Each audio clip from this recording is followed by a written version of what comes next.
Hello friends, అందరూ ఎలా ఉన్నారండి? వెల్కమ్ టు చాణక్యాస్ నీతి. జీవితంలో ఈ విషయాలని మీరు గుర్తుపెట్టుకోండి. మొదటిది, ఎన్నో శాస్త్రాల గురించి అవగాహన ఉన్న మన చాణక్యులు గారు స్త్రీ మూర్తితో ఉండకూడనటువంటి కొన్ని లక్షణాల గురించి మనకు ప్రస్తావించాడు. ఎందుకు అంటే, స్త్రీ అనేది స్త్రీతోనే సృష్టి, స్త్రీతోనే వినాశనం అంటారు.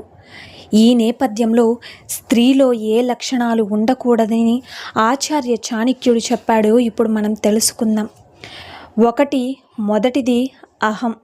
కొందరు స్త్రీలు చాలా వినయంగా ఉంటారు. అలాంటి వారి కారణంగా పుట్టినిల్లు మరియు మెట్టినిల్లు సిరి సంపదలతో విరసిల్లుతుంది.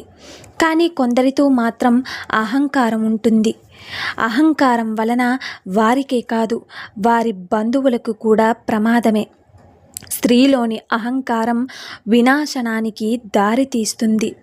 స్త్రీలకు అహంకారం ఉండడం అస్సలు మంచిది కాదు. అర్థమైంది కదండి? ఇక 2, అత్యాశ. దురాశ దుఃఖానికి చేటు అనే విషయం దాదాపు అందరికీ తెలుసు.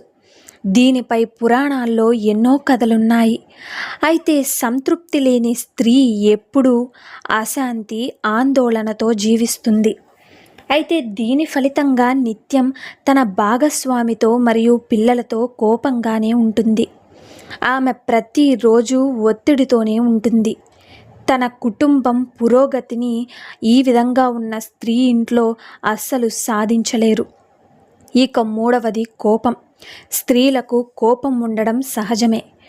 తనకు కాకుండా తను వెళ్ళిన కుటుంబానికి కూడా మంచిది కాదని చాణక్యుడు చెప్పాడు. ఈ కోపాన్ననేది చాలా వరకు తగ్గించుకోవాలి. కోపంతో ఉన్న మహిళ ఇతరుల స్నేహాన్ని ఎన్నటికీ పొందలేదు.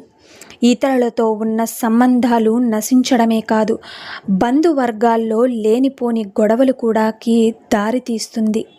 స్త్రీలు కోపంగా లేకుండా శాంతమైన స్వభావాన్ని కలిగి ఉండడం చాలా మంచిది. ఇక 4, వేరొకరిపై ఆధారపడడం. స్త్రీ ఇతరులపై ఆధారపడకుండా తన కాళ్లపై తాను నిలబడితేనే మంచిది అని చాణక్యులు వారు చెప్పారు. స్త్రీ స్వతంత్రంగా ఉంటే తన పిల్లల జీవితం ఎంతో ఉన్నతంగా ఉంటుంది అని, వారి చదువులకు ఎలాంటి ఆటంకాలు కలుగవు అని అభిప్రాయపడ్డారు. సో చూశారు కదండి ఇవాల్టి వీడియో. మరి స్త్రీలలో ఈ 4 లక్షణాలు ఉండకూడదు. మరి మిగతావి ఉండేవి ఉండవి మీరైతే తెలుసుకున్నారు కదా. మరి దీని గురించి మీరేమనుకుంటున్నారన్నది కామెంట్ సెక్షన్లో అయితే తెలియజేయండి. సో చూశారు కదండి ఇవాల్టి వీడియో. ఈ వీడియో మీకు నచ్చిందని అనుకుంటున్నాను. నచ్చితే చిన్న లైక్ చేయండి. అలాగే మన ఛానల్ ఎవరైనా స్టార్టింగ్ చూస్తుంటే సబ్స్క్రైబ్ చేసుకోవడం మర్చిపోద్దండి. ఇలాంటి చాణక్య నీతి మరిన్ని మోటివేషనల్ వీడియోస్ అన్నీ కూడా మీకు నోటిఫికేషన్ రూపంలో రావాలి అంటే పక్కనున్న బెల్ సింబల్ని క్లిక్ చేయడం మర్చిపోద్దండి. అలా చేస్తే నేను పెట్టే ప్రతి వీడియో మీకు నోటిఫికేషన్ రూపంలో వస్తుంది. So thank you for watching friends.